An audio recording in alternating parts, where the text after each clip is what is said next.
Rival protest groups have clashed across the UK over a surge in asylum seekers and how to accommodate them. More than 100,000 people have gathered at a far-right rally in London. Is this a victory for protesters involved in a summer of demonstrations outside hotels housing asylum seekers? Please do this, are you? Traitors, mate, a lot of you. This is our country. You should be here standing with us. Across several communities in Britain, tensions around large asylum accommodations have been building for months. What begins as shouting outside a hotel or hostel can escalate quickly.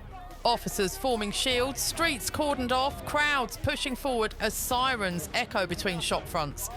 People describe a change they can feel, not in one dramatic event, but in the steady appearance of disorder where there was once routine.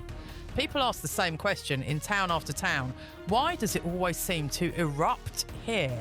The answer isn't in a single incident, it's in the patterns spreading across the country and why so many communities feel they're being pushed toward a breaking point.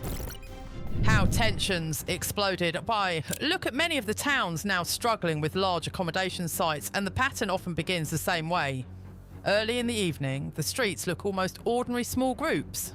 Outside takeaways, a few people waiting at the bus stop, neighbours passing each other with barely a glance. At the far end of the road sits the building everyone in the area recognises. In some towns, it is a hotel repurposed for asylum accommodation. In others, it is a converted office block or an old council property temporarily housing new arrivals.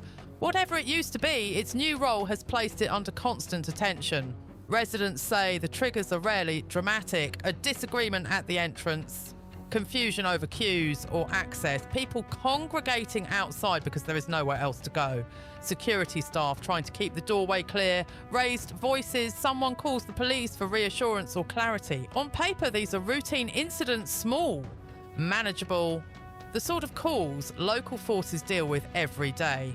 But in areas where tension has been simmering for months, the arrival of police vehicles has become a moment that draws eyes from every corner. People drift toward the scene out of curiosity or concern. Some want information, others arrive with strong opinions, already shaped by online discussions or local rumours. Word spreads quickly. There's something happening at the hotel. Police are down there. Crowds grow, not just from those who live nearby, but from people drawn by a mix of frustration, activism, or the belief that they need to show up for one side or another. What starts as a small cluster can quickly become a restless gathering one, now that needs only a misunderstanding, a harsh word, or a misread gesture to tip into something harder for officers to control. By the time police try to disperse the crowd, the situation has often expanded beyond the original doorstep. Shops close early, residents on upper floors pull curtains and listen for updates. Officers who came simply to prevent disruption now find themselves managing a scene where movement, murmurs and momentum can shift in seconds. If this felt like a one-off, most people would grit their teeth and move on.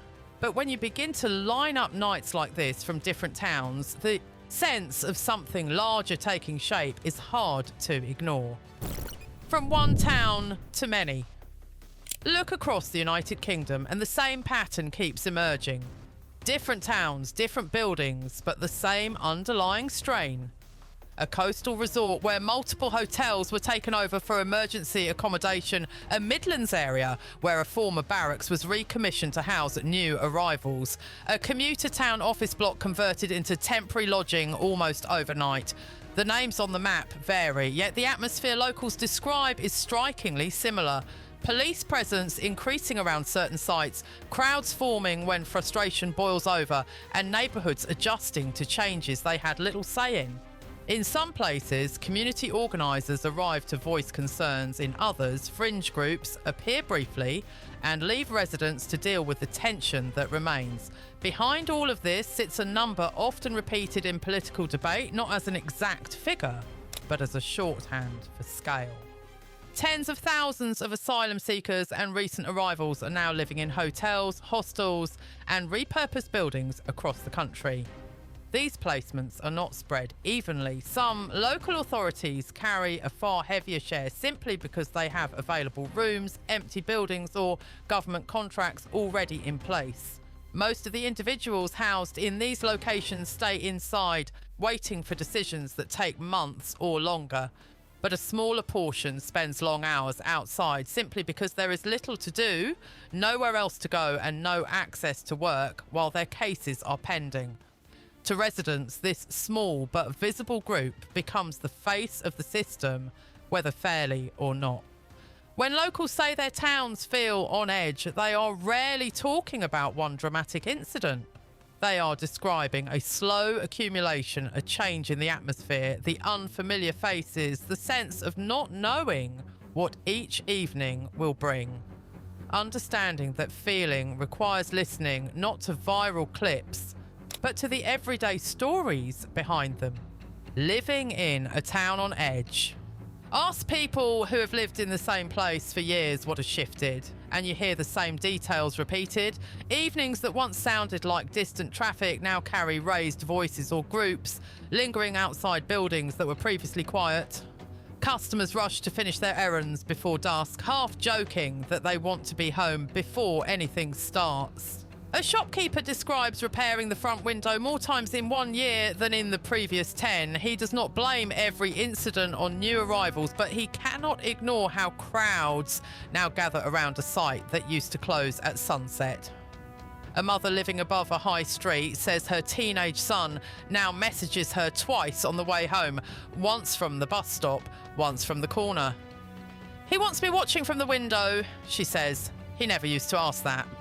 An older resident who has seen the town change in slow waves over decades puts it more simply. "We used to know everyone who hung around the high street. Now half the faces are new and no one explains anything." He does not accuse every unfamiliar face of wrongdoing. He notes that the area struggled long before any asylum accommodation opened. But he also says the constant movement coaches arriving at odd hours, people coming and going, has unsettled a community that was already stretched. For many residents, feeling terrorised does not mean nightly riots. It means uncertainty. It means hearing a raised voice outside and wondering if it will escalate. It means watching officials insist that community cohesion remains strong while local WhatsApp groups ping with worries, rumours and footage that nobody knows how to interpret. And on the other side of the police line, officers feel a pressure of their own, not fear of residents or migrants, but fear of being left to manage situations shaped by policies far above their rank. They are the ones called when tensions rise, even though they had no role in creating the conditions behind them. Police stretch thin. For officers assigned to the towns that have become hotspots of tension, these situations are not theoretical policy debates. They are another long shift, another late-night call to a postcode that inside the station now carries a reputation for ongoing issues. It is the same accommodation site, the same bus stop, the same stretch of pavement where people gather because there is nowhere else to go. Small variations change each night, but the underlying cycle feels stubbornly familiar. Many of the officers working these areas are relatively young in service. They are still learning how to pace their own adrenaline when a crowd forms unexpectedly. Their training teaches them to de-escalate, to remain calm under pressure, and to absorb a certain level of hostility without reacting. But training takes place in controlled scenarios. Real streets do not follow scripts. A raised voice, a misunderstanding, or a sudden rush of people can compress decisions into seconds. The distance between the manual and reality narrows very quickly. Police representatives have been warning for years that repeated deployments to maintain calm around migrant accommodation sites are stretching forces thin. These duties often require a visible, sustained presence, standing outside buildings, dispersed in groups congregating late at night, or responding to local disputes that escalate because tensions are already high. None of these tasks is extreme on its own, but when they repeat day after day, they pull officers away from neighbourhood patrols, investigations, safeguarding work and community outreach. Rest days are frequently cancelled to cover unexpected protests or public meetings that turn heated. Officers are drafted from surrounding areas to support towns where staffing is already under strain. When residents complain about slow responses to burglaries, vandalism or antisocial behaviour, police often point to the same problem. A significant portion of the available force is tied up managing the consequences of a national policy being felt most sharply at local level. Another challenge officers repeatedly mention is the constant presence of cameras. Virtually every interaction, whether routine or tense, is recorded on phones and uploaded within minutes. A moment of hesitation can be edited to look like weakness. A firm instruction can be reframed as aggression. A shift in posture can be slowed down and captioned as evidence of bias. Officers know this. It affects how they move, how they speak, how quickly they intervene, and how much force they feel safe using. Some officers privately admit that the safest career move in these situations is often doing as little as possible, avoiding arrest unless absolutely necessary, stepping back rather than stepping forward, and waiting for specialist units even when they feel intervention is required sooner. But residents expect visible action. They want the police to restore calm quickly. They want reassurance, not distance. This conflict between public expectation, personal caution, and institutional pressure creates a complicated dynamic at the worst possible moment. When a 30-second clip circulates showing a police line stepping backward or appearing overwhelmed, commentators often ask why officers did not push harder or take control. But officers tell a different story. They describe being sent repeatedly to the same area without meaningful changes being made. They describe being caught between orders to avoid escalation and demands to maintain authority. They describe arriving at scenes shaped not by isolated behaviour, but by months of strain within the community. None of this excuses misconduct when it occurs. Accountability still matters. But it helps explain why similar scenes appear in town after town. Officers holding thin lines around locations that have become pressure points, shaped by a mix of national policy, local frustration, long delays in the asylum system, and the emotions of people, residents and migrants alike living with uncertainty. And that leads to the next question. Why does this cycle keep repeating? Why the flashpoints keep returning? To understand why tension keeps resurfacing in these towns, you must look at the conditions both inside and outside the accommodation sites that have become focal points. Here, inside these buildings are people from dozens of countries. Some fled conflict, persecution or state collapse. Others have left unstable regions where economic and personal security no longer exist. Their cases are complex. Some will eventually meet the criteria for protection, others will not. But while the system decides, they all live in the same environment: long corridors, shared rooms, limited privacy, and an uncertain future measured in months or sometimes years. Most asylum seekers are not permitted to work while their claims are processed. They receive small allowances, basic meals, and a temporary room. Days can feel indistinguishable. Boredom and anxiety build, especially for those carrying trauma from what they fled or from the journeys they undertook. Even those who desperately want to contribute or integrate are effectively immobilised by rules they cannot change. Step outside the building and the pressures shift sharply. Many of the towns hosting large accommodation sites were already struggling before the first coach arrived. Housing shortages, low wages, cuts to local services, overstretched schools, and rising living costs all create fertile ground for resentment. For long-term residents who feel overlooked by national policy, the sudden arrival of hundreds of new people can feel like an imposition rather than a shared challenge. Conversations in pubs, on social media, and in local WhatsApp groups often reflect frustration that decisions affecting the whole community were made without consultation. Young men, in particular, already facing limited opportunities, may view the accommodation site as a visible symbol of resources being redirected away from them. Even when this perception is inaccurate, the emotional impact is real. Then there is the influence of outside groups. Individuals with strong ideological agendas sometimes travel into these towns, framing local tensions as evidence of broader national decline. Others arrive to counter them, turning a local dispute into a confrontation between opposing factions. Each side records the other. Each side circulates their version of events. Residents wake up the next morning to see their town featured online in narratives that do not reflect the community they know. It is also important to acknowledge the role of opportunistic criminal networks. While the vast majority of asylum seekers are not involved in criminal activity, a small number may be vulnerable to exploitation. Smuggling networks do not always dissolve once people reach British soil. Debts, intimidation, and recruitment can continue. At the same time, some local gangs see a sudden influx of young men with no legal means of income and view it as an opportunity. These dynamics, though affecting a small minority, add another layer of volatility in already tense environments. Social media accelerates everything.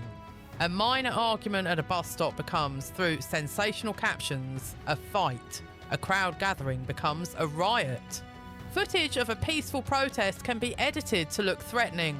Videos of unrelated incidents from different towns get spliced together to create the impression of a pattern, even where none exists.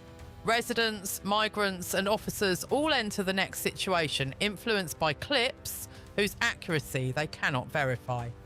This is how small triggers become large flashpoints. A disagreement at an entrance, a misunderstanding between residents and security staff, a rumour spreading online, a protest announced with little notice, a counter-protest that arrives unplanned. None of these is dramatic alone. But together, they create a cycle that communities struggle to break. Residents begin to feel a constant low-level anxiety, scanning for warning signs. Migrants feel watched, judged, and unwelcome before their cases are even heard. Police feel overexposed, understaffed, and responsible for managing the consequences of policy decisions far outside their control. Everyone feels tension rising, even when nothing overtly dangerous is happening. And because these pressures have not been resolved, only managed day to day, the same scenes reappear. If that continues, the consequences will extend far beyond a handful of difficult streets. They will shape national politics, community trust, and the future of towns asked to carry burdens they never agreed to shoulder. Where this goes next? Across the United Kingdom, the pressure around these towns is forcing a national conversation that can no longer be postponed. Different futures are possible, none guaranteed, all shaped by decisions made now. One direction involves practical, measurable work, reducing the long delays that keep people stuck in temporary hotels, spreading accommodation more evenly so that single communities are not overwhelmed, and ensuring both residents and new arrivals know what support expectations and boundaries actually exist. In that version of events, the heat slowly comes out of these flashpoints because the conditions feeding them begin to ease. Another direction is quieter, but far more familiar drift. Statements without substance. Promises without follow-through. Local frustrations deepen while nothing visibly improves. Hotels stay full, officers remain stretched, and mistrust becomes the background noise of daily life. In that scenario, tensions do not explode dramatically every night, but they never truly fade either. They linger, waiting for the next spark.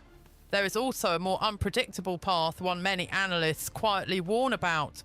When pressure keeps building, people look elsewhere for answers.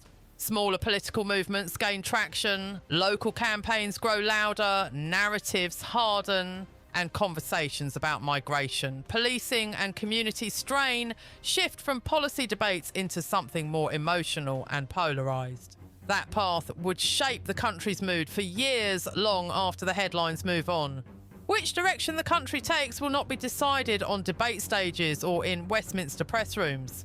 It will be decided in towns like the ones we have discussed in, whether residents feel their concerns are finally being acknowledged, whether new arrivals feel they are treated with clarity and consistency, and whether police, councils and communities all feel like they have the tools to keep order without carrying the burden alone. And now the question turns outward to you. If you live in one of these towns or near one, what changes have you noticed? Do you think your community is becoming more tense, or are these incidents exaggerated? What do you believe would genuinely make things better on the ground? Your perspective helps shape the fuller picture, and we read every comment. If you want updates as these issues develop, both the policy decisions and the on-the-ground realities, make sure you subscribe.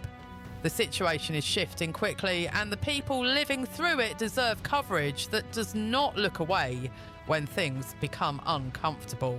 And if this is a discussion you think more people should be part of, hit like. It helps ensure the conversation does not get buried, and that the questions raised by towns across the country are finally taken seriously.